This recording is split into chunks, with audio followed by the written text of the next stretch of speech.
On June 20th, 1979, a stonemason working on Route 332 near Harrisburg, Pennsylvania, made a startling discovery.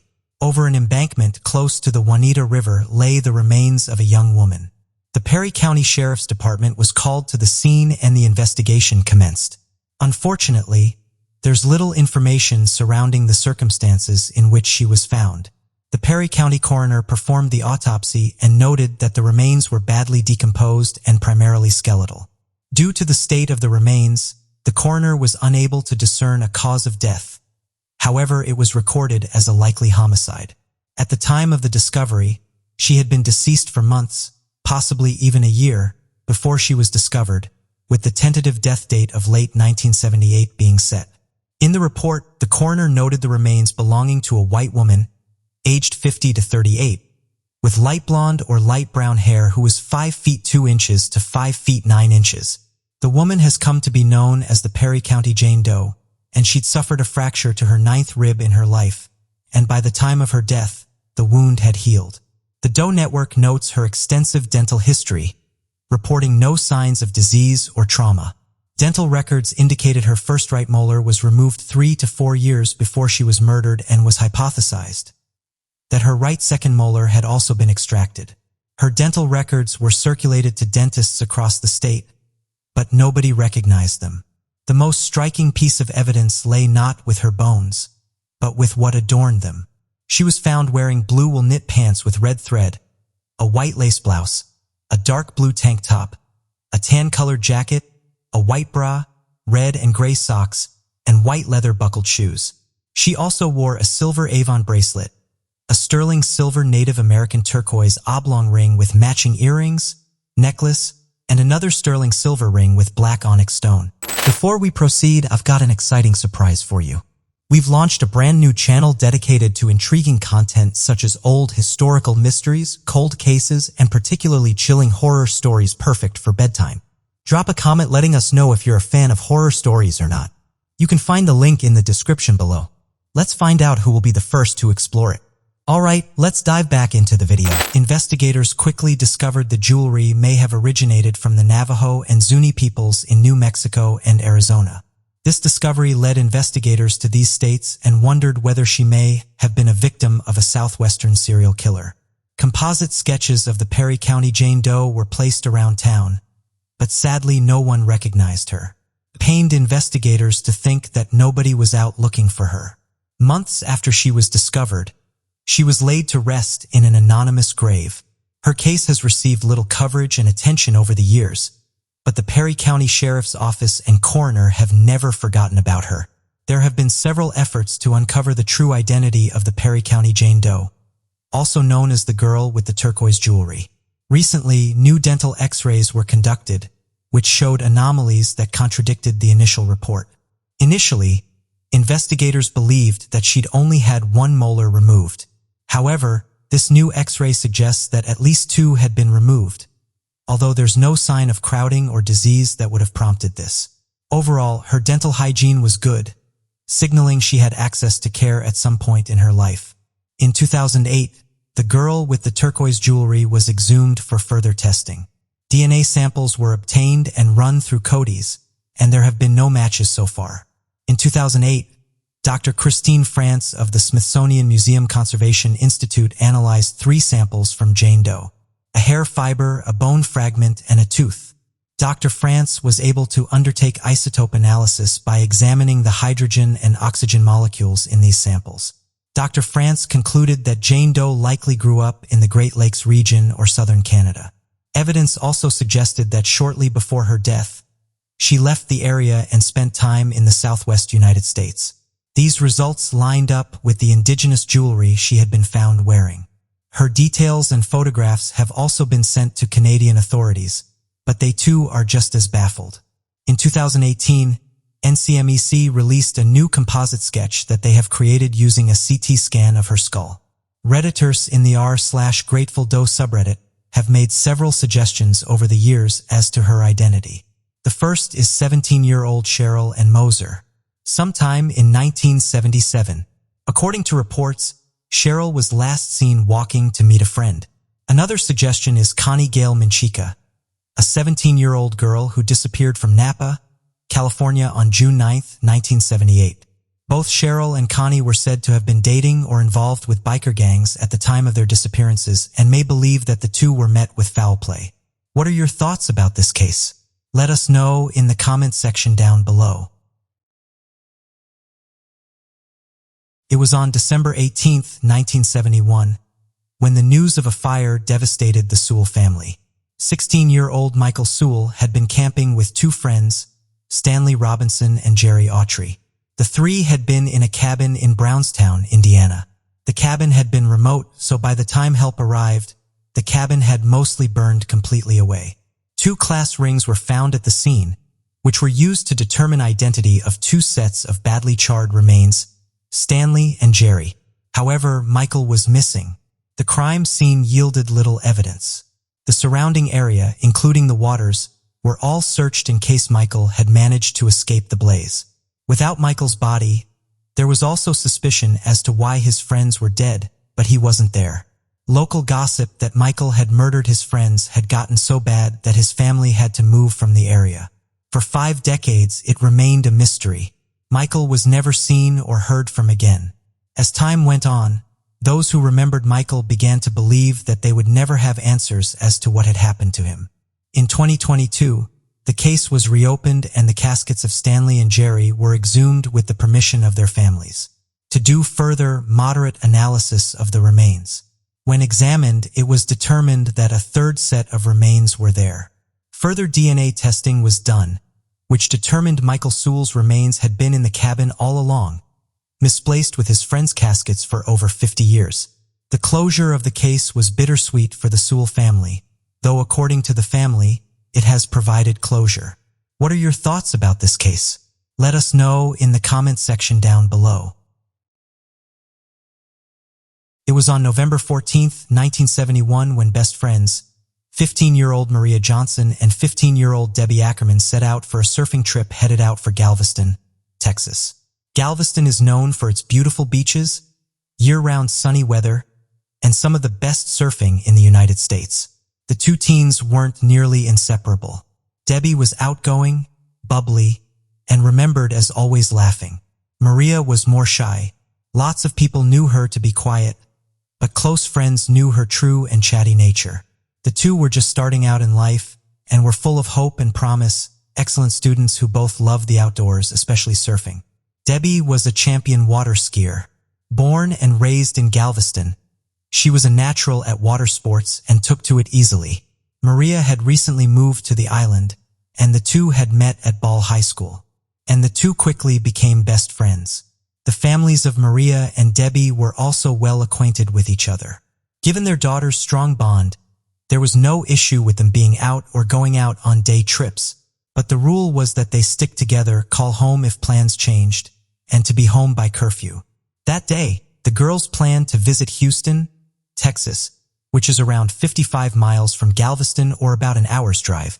As the girls were both 15, they didn't have cars yet and planned to hitchhike. But it was the 1970s and it was incredibly common for young men and women to hitchhike across the globe. Whilst the practice has been outdated as pretty dangerous now, in the 1970s many young people saw it as the perfect way to get around. Hitchhiking in a pair seemed less dangerous than trying to hitch a ride alone. It was around midday on that Sunday. They were near Stewart Beach, outside of a Baskin-Robbins ice cream shop. Witnesses reported seeing the two buy ice cream and then start asking around for rides. A man in a white van pulled up to the curb and asked the girls where they were going. The two replied that they needed to get to Houston, and coincidentally, Houston was on his route. The two giggled as they got into their ride, not knowing it would be the last time they would ever be seen alive. Debbie and Maria's parents began to worry when they didn't receive a call from their daughters. Before the time of cell phones, the parents had no way of knowing if the girls had made it safely to Houston. The next morning, the worried parents called the Houston Police Department to report their daughters missing. Thankfully, the report was taken seriously, and they were not dubbed as runaways as many teens were during this time. The Galveston Police and Houston Police collaborated to coordinate a statewide search for the two girls. 2 days later, on November 17, 1971, the search for the two girls ended in heartbreak. A fisherman found the body of Maria first in Turner's Bayou in Texas City, roughly 18 miles from Galveston. Law enforcement then found Debbie's body 100 yards away. Both girls had their hands bound, had their clothes from their waist down removed, sexually assaulted, and shot twice to the back of the skull.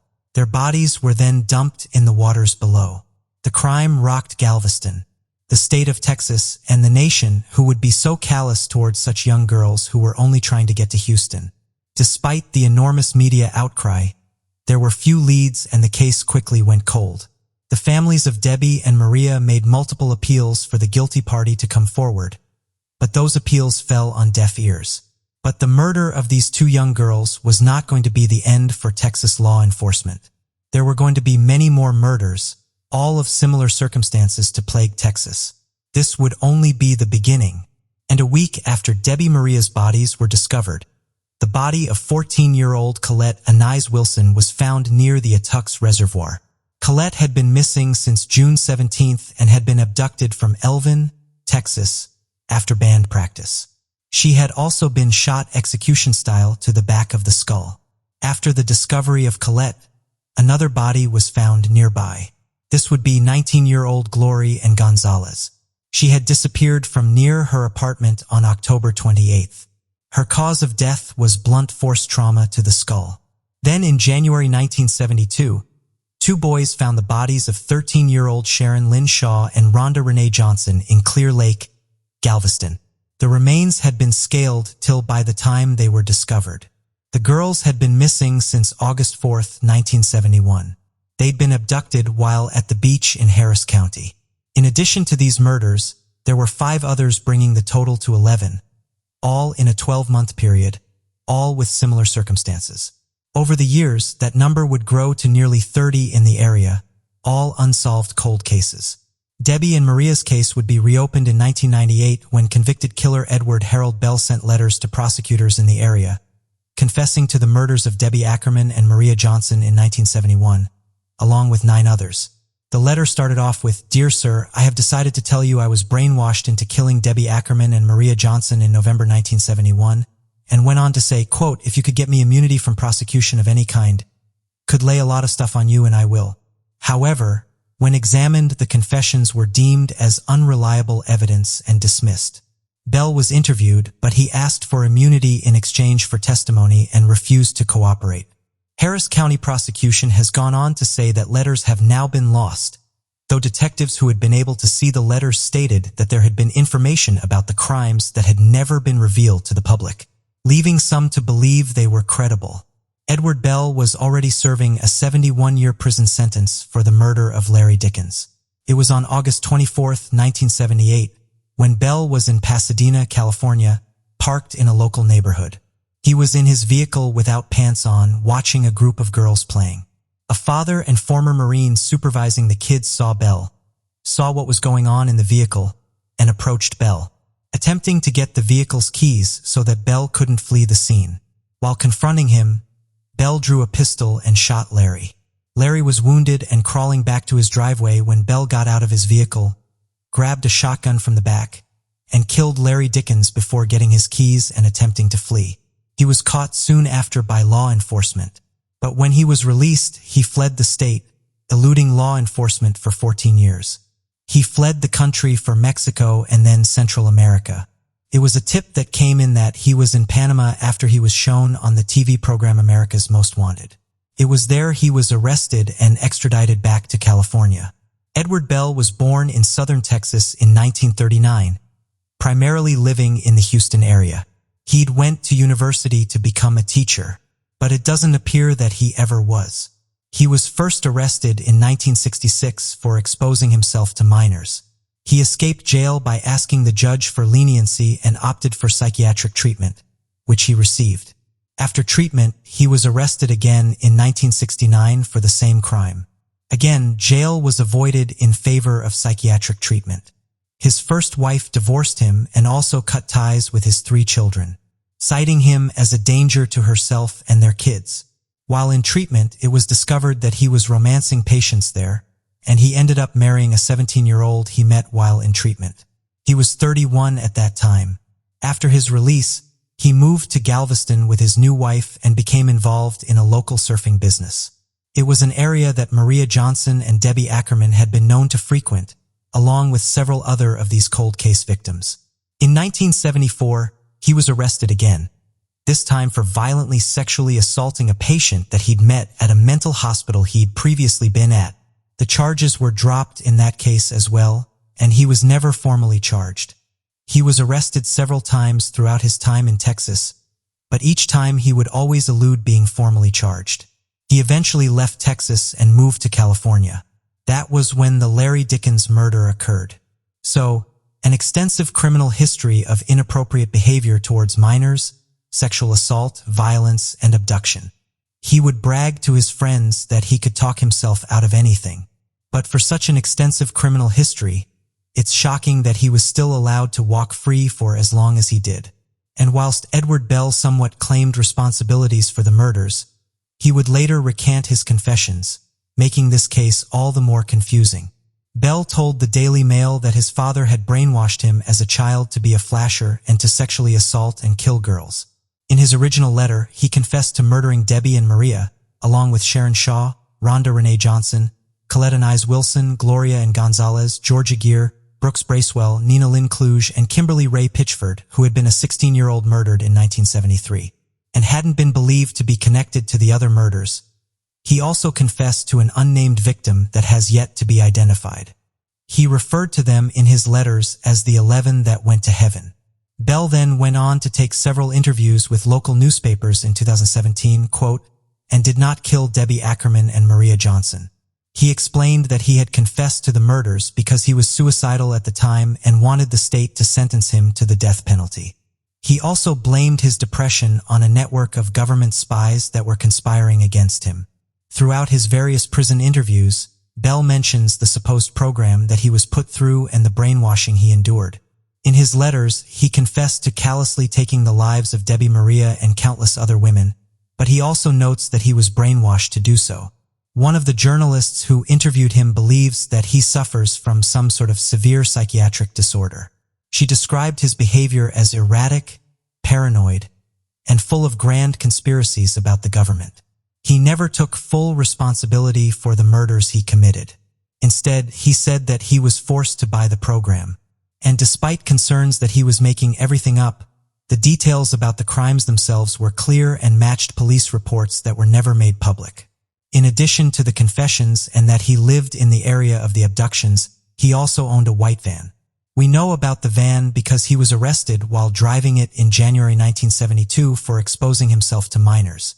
This van matched the description of the vans that Debbie and Maria had last been seen getting into.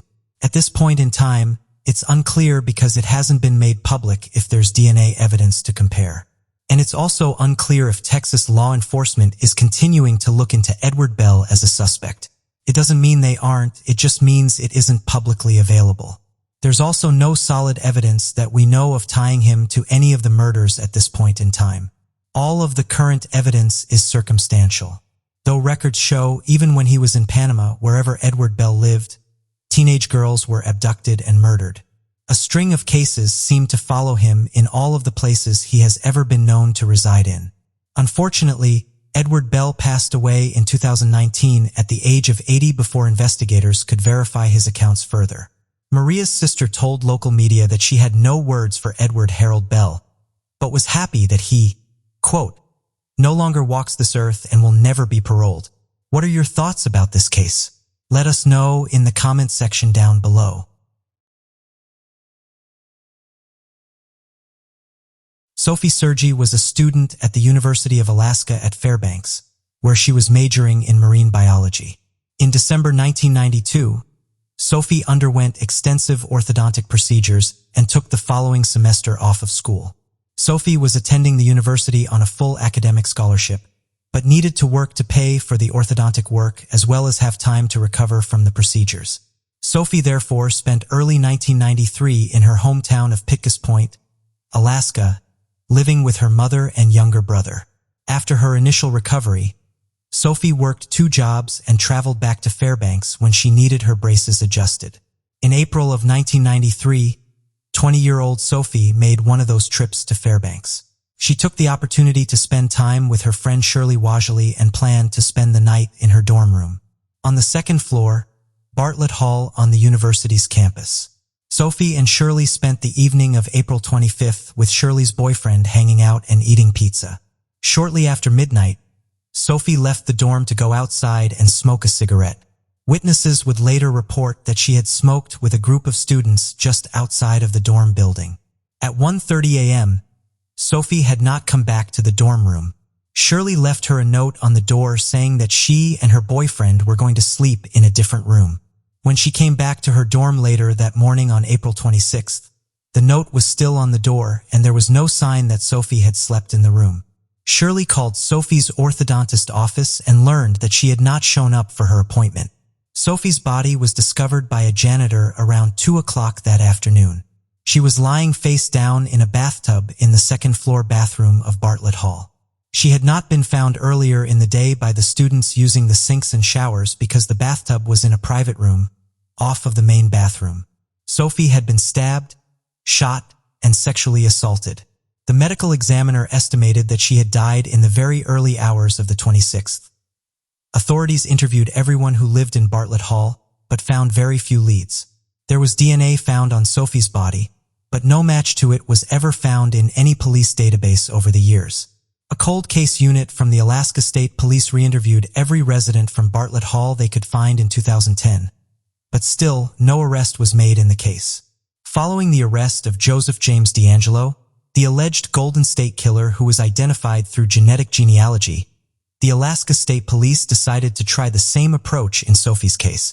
They uploaded the DNA from her crime scene into GEDmatch, an open-source DNA database, originally developed to help individuals research their family trees. On December 18, 2018, a forensic genealogist identified a woman who was a close relative of the contributor of the DNA. That woman was eventually found to be the aunt of 44-year-old Stephen Downs. Downs was already known to investigators. In 1993, he had been an 18-year-old student at the University of Alaska at Fairbanks and had lived in Bartlett Hall. His roommate, Nicholas Dazer, worked as a security guard and had helped secure Sophie's crime scene in 1993. When Dazer was re-interviewed by the Alaska State Police in 2010, he told them that Downs had kept an H&R-22 revolver in their dorm room. That weapon would shoot bullets consistent with the one found in Sophie, but the markings on the bullet were too general to match it to a specific weapon. According to a state when he was identified as a suspect in Sophie's murder, Downs was living in his hometown of Auburn, Maine. Since 2011, he had been working as a nurse, but he had a history of poor performance and inappropriate behavior. He lost a nursing job in 2016 for a totality of substandard performance, according to his record with the Maine State Board of Nursing. He was also accused of inappropriate behavior with 2 female co-workers at that job, and had to complete a course on professional boundaries in nursing. Co-workers from his most recent job have come forward with allegations ranging from tampering with medications to mistreating patients. Several of his co-workers and patients reported being scared to be alone with him. The Maine State Police worked with the Alaska State Police to further investigate Downs. On February 13, 2019, they went to his home to interview him. He denied any involvement in the case, but said he remembered Sophie's face on posters that were put up after her murder and feeling sorry for her. The following day, the Maine State Police returned with warrants to collect a DNA sample from Downs in Search's house. The DNA was tested and confirmed to be a match to the DNA found at Sophie's crime scene. On February 15th, Stephen Downs was arrested and charged with murder and sexual assault. He is currently fighting extradition to Alaska to face these charges. Between 1991 and 2006, a serial rapist, eventually dubbed the NorCal Rapist, assaulted at least 10 women in 6 counties in Northern California. He would force his way into victims' homes, restrain them, and rape them multiple times. He abducted some of his victims, taking them from their homes to force them to withdraw money from an ATM, which led to the infamous images of him on security footage, wearing a clear mask meant for burn victims. He apparently also stalked his victims. 2 weeks after he assaulted a woman on Halloween of 1996 wearing a skeleton mask, He called the dental office where she worked. He claimed to be sorry. One of his other victims was Maki Anderson. In July 1997, she was a 21-year-old student at Chico State University. During her attack, she managed to break free of the restraints the NorCal rapist had used on her. He rebound her, but she broke free 2 more times. She then stabbed him in the arm with a pair of scissors. As was his habit, her attacker took Maki's bedsheets with him in an attempt to limit the amount of evidence police had to investigate with. He left behind her pillowcase, though, and it had a sample of the blood he had lost in Maki's brave attempt to fight him off. This was just one of the sources of DNA the NorCal rapist left behind at his crime scenes. Police were never able to find a match to it in any database, however. In 2018, the sample was entered into GEDmatch. Within 10 days of entering the sample, authorities were able to identify a suspect through one of his relatives, surveil him, collect a straw from his garbage can, test it, confirm that the suspect's DNA matched the samples from the crime scenes, and make an arrest. The man identified and arrested was named Roy Charles Waller. Waller was arrested as he arrived to work on September 20th, 2018. The 58-year-old worked as a safety specialist in the Environment, Health, and Safety Department at the University of California at Berkeley. On September 21st, the university released a statement saying that Waller was placed on investigative leave, and that they will be reviewing all open on-campus sexual assault cases to confirm that Waller had not been involved in them. When Waller had his first court date on September 24, 2018, Maki Anderson was sitting in the second row of the courtroom. Waller was charged with 12 counts of forcible sexual assault, all stemming from an hours-long attack on 2 roommates in October 2006. After the hearing, Maki spoke with the media outside of the courthouse. "I want him to know that he did not break me," she told them. "He did not break me, and I know what he has coming to him. He needs to be locked up until he learns what it is to be human. The original dozen charges, while our faces, could put him in prison for the rest of his life." However, the original 12 charges were only in connection to the one attack in Sacramento County. On January 7, 2019, he was also charged with 28 additional offenses, in connection with the crimes in 5 other California counties. He is next due to appear in court on March 8, 2019. On June 13, 1993, a woman called the property manager for her apartment in a building in the 3100 block of Pillsbury Avenue in Minneapolis, Minnesota, to complain that water was leaking into her apartment. The manager determined that the water was coming from a different unit in the building and let himself into it to investigate when there was no answer at the door. He found the water was coming from the shower, which had been left running. He also found a large amount of blood in the nude body of 35-year-old Jean Childs. She had been stabbed multiple times. Jean was a sex worker who brought her clients back to the apartment she was found in, which was rented by her boyfriend. He had been out of state at the time of her murder. Police collected several items from the scene that would eventually be tested for DNA, including a blue towel, a washcloth, a red t-shirt, a comforter, and a blood stain in the sink. The unidentified DNA found at the scene was never matched to any sample in police DNA databases. In 2018, authorities uploaded the unknown DNA to a commercial DNA database and worked with a forensic genealogist to identify the contributor of the DNA. Police have not disclosed which database they used, but it does not appear to be GEDmatch, as the Hennepin County attorney described it as a genealogy company you see advertised on TV. The genealogist identified 2 individuals with the right amount of shared DNA to the relative found in the commercial database. In investigating the 2 individuals, police found that one of them had moved to the Minneapolis-St. Paul metro area in early 1991 and moved away 6 months after Jean's murder. His police record was mostly composed of traffic violations and driving while intoxicated convictions for soliciting sex using the internet in 2015. In January 2019, police placed the suspect under surveillance and followed him to a hockey game.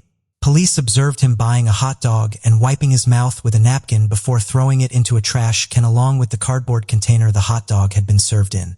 They then collected the napkin and submitted it to the Minnesota Bureau of Criminal Apprehension Laboratory to look for DNA on it.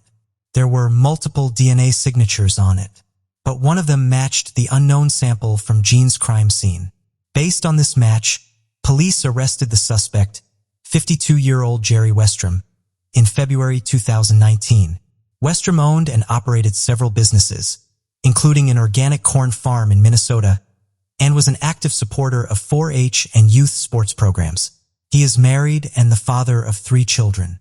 A direct DNA sample was taken from him after his arrest, and it was confirmed to be a match to samples taken from the washcloth, the comforter, and the blue towel from the crime scene. Westrom spoke to police after his arrest and denied any involvement in Jean's death. He further claimed that he had never been in that apartment or in that apartment complex. He said he did not recognize Jean from her picture and denied having sex with any woman in Minneapolis in 1993. He could not explain why his DNA was found at the scene. Westrom was released on bail following his arrest.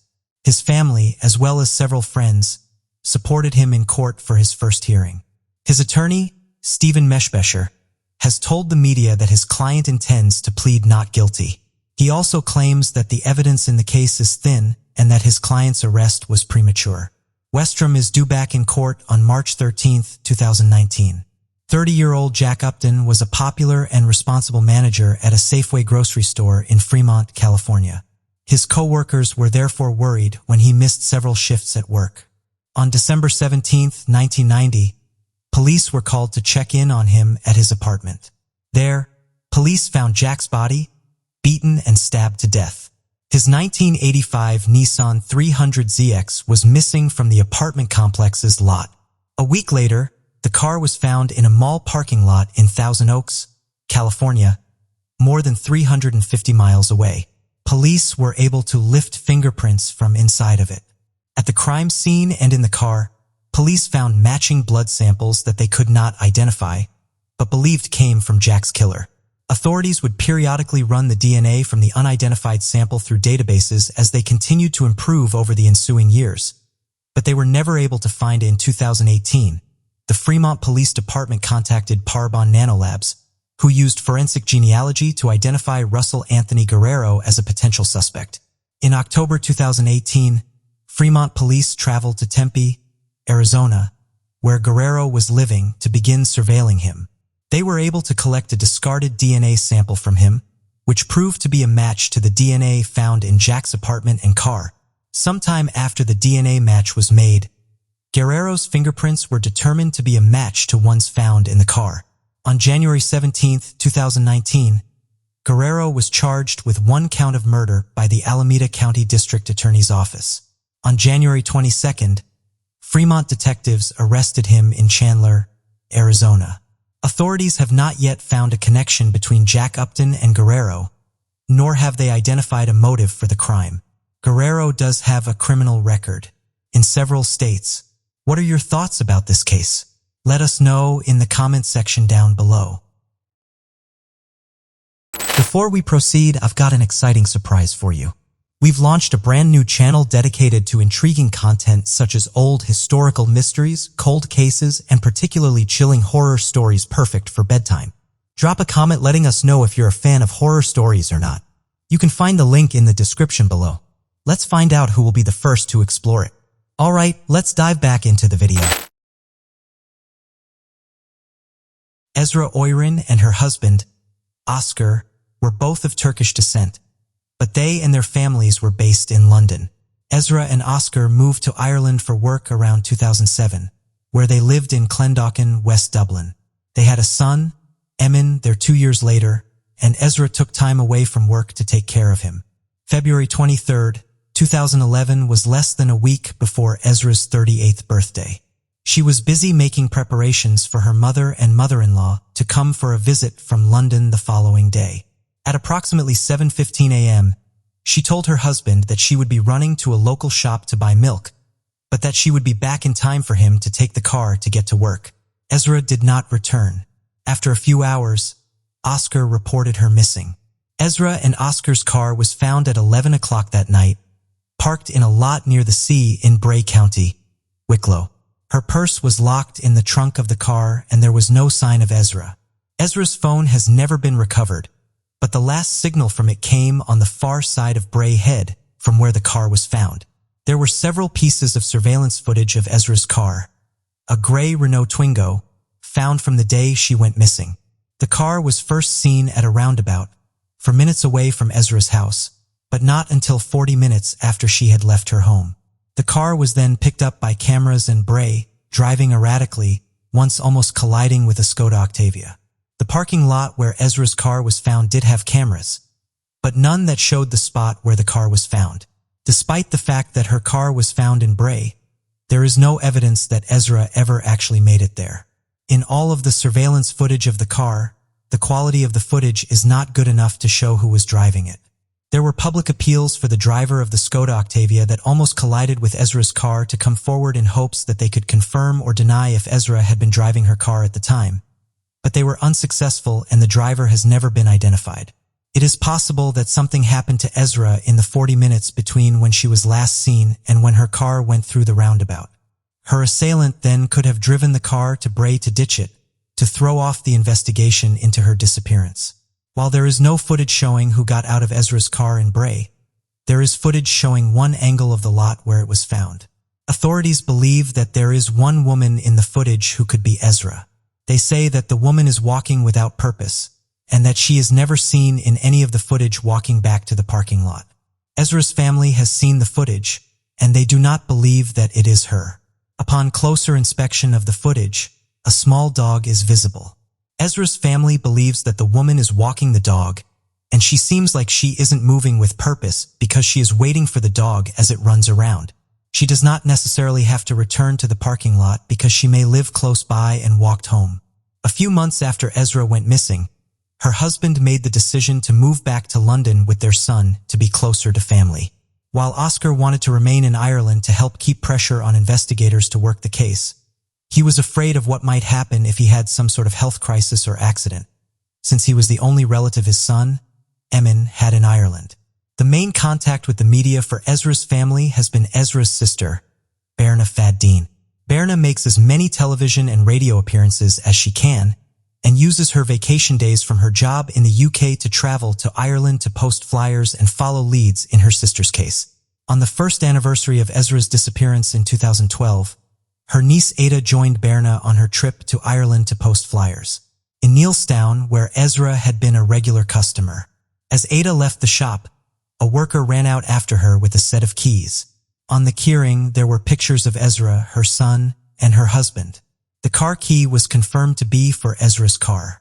The keys had been left on the counter before Christmas of 2011, and the shop owner had kept them in case someone came back looking for them. There was no security footage of who left the keys on the counter. Ezra had lost a set of keys 6 months prior to her disappearance, around November 2010, but her sister does not believe that the keys found in the shop were the set.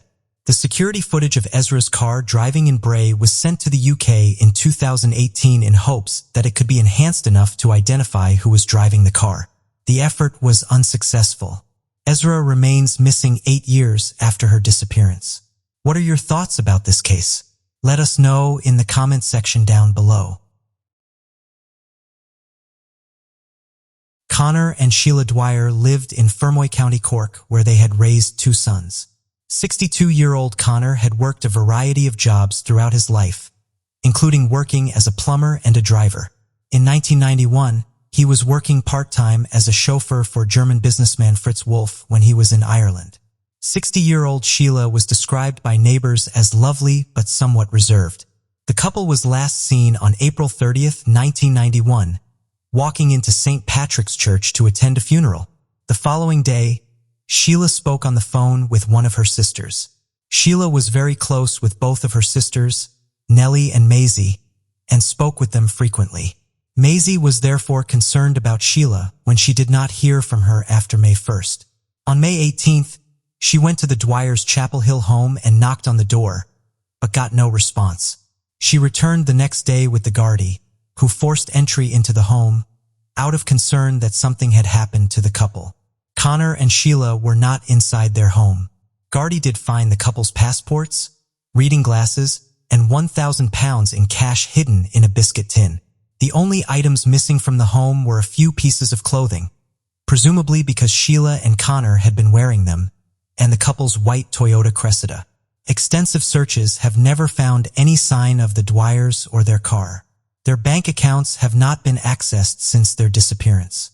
There were reported sightings of the couple in France and Germany over the years, but none of them have ever been confirmed, despite cooperation from Interpol to investigate them. The Dwyers did not have their passports, and ferry records do not show their car being transported abroad.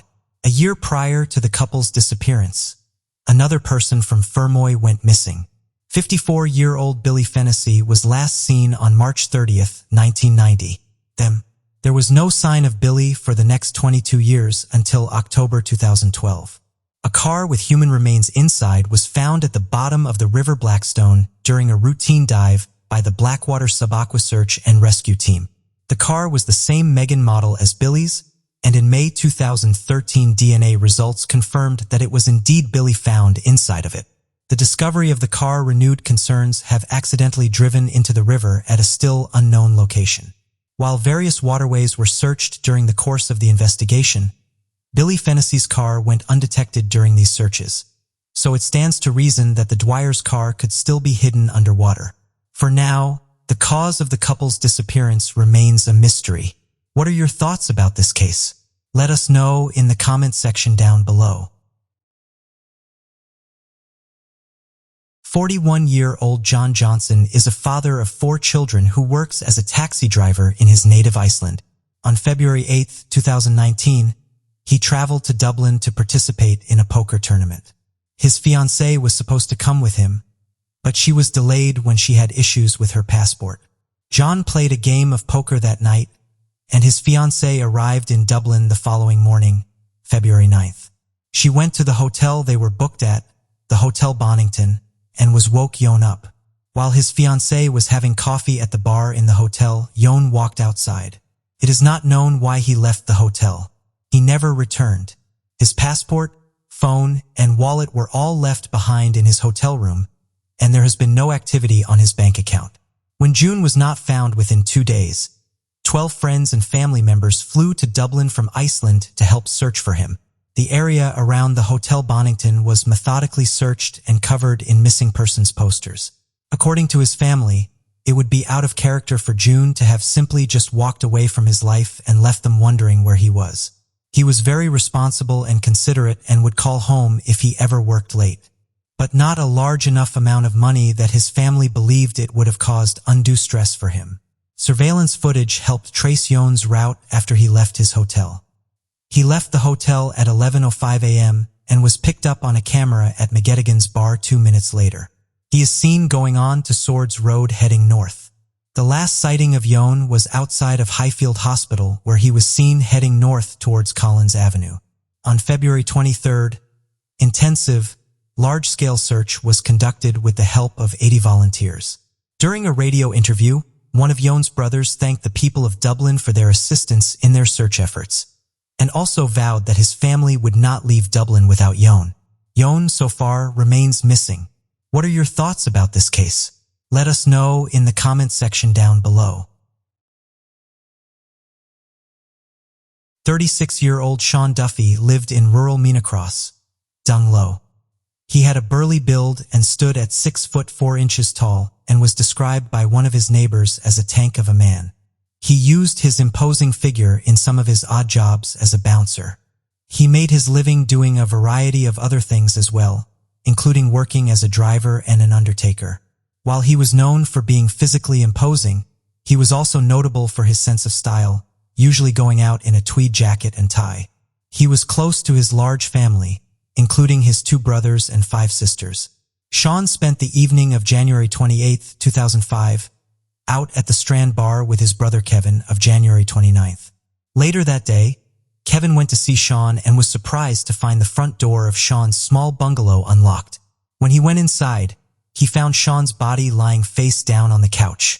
He had been stabbed, beaten, and had an arrow from a crossbow sticking out of his right arm. In the course of the investigation into Sean's death, over 1,400 lines of inquiry were pursued, and authorities interviewed over 700 witnesses. Sean's multiple jobs and varied hobbies, while they made him an interesting character, gave authorities lots of leads to follow up on.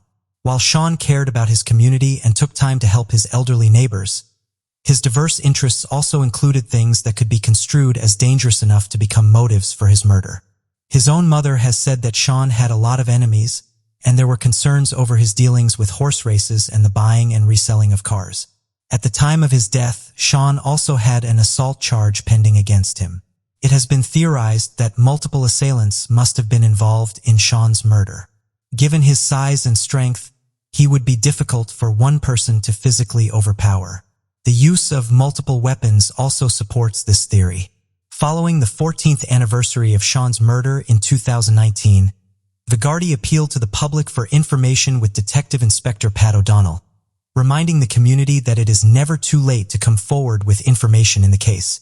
O'Donnell also announced that evidence from the case is being re-examined in hopes that the advances in technology since Sean's death will result in a DNA profile that will help move the case forward. What are your thoughts about this case? Let us know in the comment section down below. Rhonda Runningbird was born on November 22nd in Camrose, Alberta. Shortly thereafter, she and her mother moved back to the Siksika Nation to be with family. Shortly after she graduated high school, Rhonda met her first husband and had 2 children. A few years later, at a family party, she met Fred Legros, her aunt's husband. Not long after meeting, Rhonda and Fred left their spouses and moved in together in Red. Rhonda gave birth to their son in January 1994. On March 26, 1995, Fred, Rhonda, their 14-month-old son and Fred's aunt went out on a hunting trip to Swan Lake, Alberta. Rhonda never came back from the trip. According to Lagrell, his truck had gotten stuck in the mud, and he had stormed off into the woods with a shotgun in frustration. When he came back after dark, Rhonda had left the truck to go for help.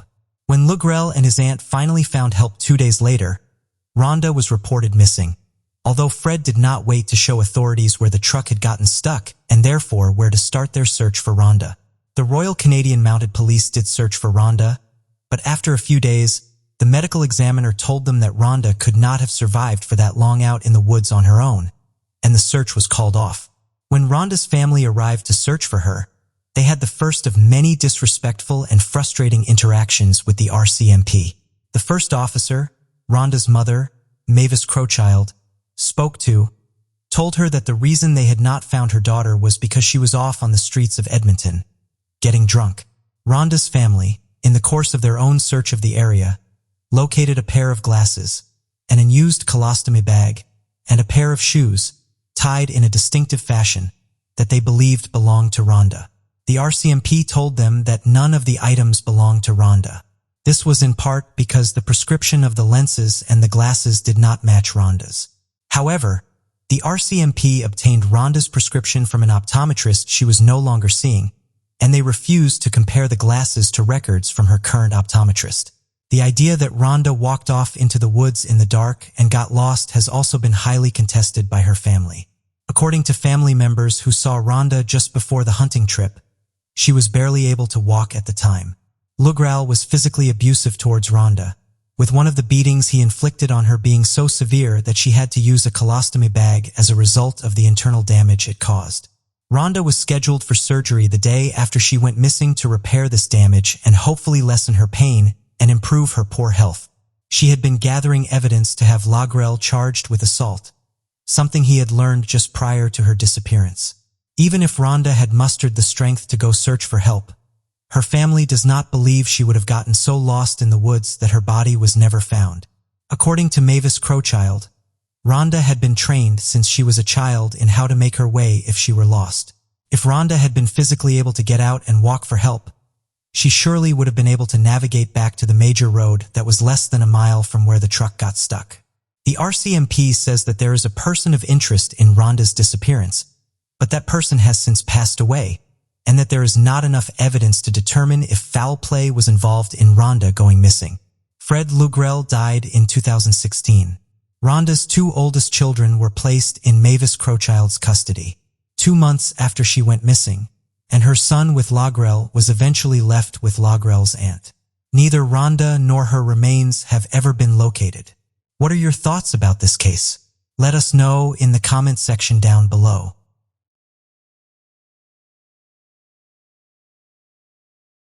In the fall of 1971, 16-year-old Janice Hannigan was a sophomore at White Swan High School and lived on the Yakima Reservation in Washington state. In November, Janice was selected as a candidate for Queen for the Intertribal Veterans Day ceremonial that was held in the town of Toppenish. She was featured in a newspaper article detailing her family, accomplishments, and hobbies. Janice was going through a difficult period of her life. Her parents had recently separated, and her 6 younger siblings had left their family home near Harrow, Washington with their mother to go live in the town of Gwinnett. Janice had stayed behind to take care of their father. On December 21, 1971, Janice was admitted to the hospital with numerous contusions on her head and chest. She did not have any lingering neurological problems after a few days of being observed by doctors, and so she was discharged from the hospital on Christmas Eve with her discharge papers stating that she was in satisfactory condition at the time. She has not been seen since. Many of the important records at Janice's case have been lost. While some of her medical records remain, they are incomplete. We do not even know what hospital she was treated at and have no insight as to the cause of her injuries. Official documents contain errors which confuse the case.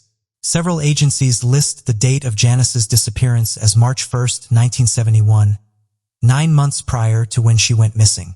It is possible that this is because of a missing persons report filed for Janice when she traveled to Lewiston, Idaho to attend a basketball game with her father in February. One of Janice's sisters, Trudy Lee Clark, was just 8 years old when Janice vanished. Her efforts to publicly advocate for Janice intensified after the death of their parents and continued until her own death on December 23, 2018, the day before the 47th anniversary of Janice's disappearance. What are your thoughts about this case? Let us know in the comment section down below.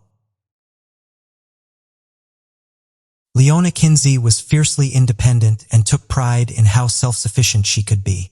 A member of the Puyallup tribe, she lived in rural La Grande, Oregon. She would hunt animals and gather berries and mushrooms to feed herself, and chopped the firewood she needed to stay warm. Leona worked 3 jobs, as a landscaper, a housekeeper at a motel, and as a custodian, to pay for anything she could not do or make herself. 1999, Leona left her home to go grocery shopping at a nearby Albertsons. On her way home, she was supposed to stop at her friend Nancy's house. On October 26th, Leona's daughter Carolyn, who was living in Lacey, Washington, received a panic phone message from Nancy. Leona had never made it to her house after her shopping trip, and she could not be found. Leona's boyfriend Lonnie told police that he had seen her around 430 on the 25th. Her friends also came forward, saying they had seen her at the same time, but at the local Walmart. On the morning of October 29th, Leona's light brown GMC Jimmy was found parked in the lot of the Albertsons she had been planning to go to on the 25th. The manager of the store did not believe that it had been there the night before. No clues were found inside of the vehicle. Leona's purse, pager, and cigarettes had all been left behind. Food had been left out to rot in her home, something Leona, who did not like anything to go to waste, would not have done. Leona's beloved dog and cat were also left at her home, and those close to Leona are certain that she would not have abandoned them. Leona also had a full week of landscaping appointments, booked for the week after she vanished. Despite her independent nature, Leona struggled with dependency on alcohol and drugs. Her daughter Carolyn believes that Leona met with foul play, and that the person responsible was a local alleged drug dealer. In 2008, Leona's family and friends, with the help of the Blue Mountain Sundance Society, held a memorial service for her, both to honor her memory and hopefully inspire people with information in the case to come forward. In 2015, Carolyn spoke with a La Grande Observer for a feature on her mother's case. These efforts have so far not resulted in Leona's disappearance being solved. What are your thoughts about this case? Let us know in the comment section down below. In 1988, Betsy Owens was 15 years old and living in the Pangassi First Nation in Manitoba. She had 3 sisters and loved listening to music and going swimming. On Saturday, October 22nd, she left her family home. A police report says that she was going to play volleyball at a nearby school, but her family claims she was going to a school dance. Around 11 p.m., she and her boyfriend went to his house where they spent the night. Betsy left early the next morning. Her boyfriend was the last known person to see her. She never arrived home, and there has been no sign of her since. Extensive searches of the area were performed right after Betsy went missing, and another series of searches were conducted between 1996 and 1997. The Royal Canadian Mounted Police have told Betsy's family that they believe foul play is involved in her disappearance, but they do not have enough evidence to make any arrests. One of Betsy's sisters provided DNA to authorities in 2013. Betsy's father has since passed away, never learning what happened to his daughter. What are your thoughts about this case? Let us know in the comment section down below.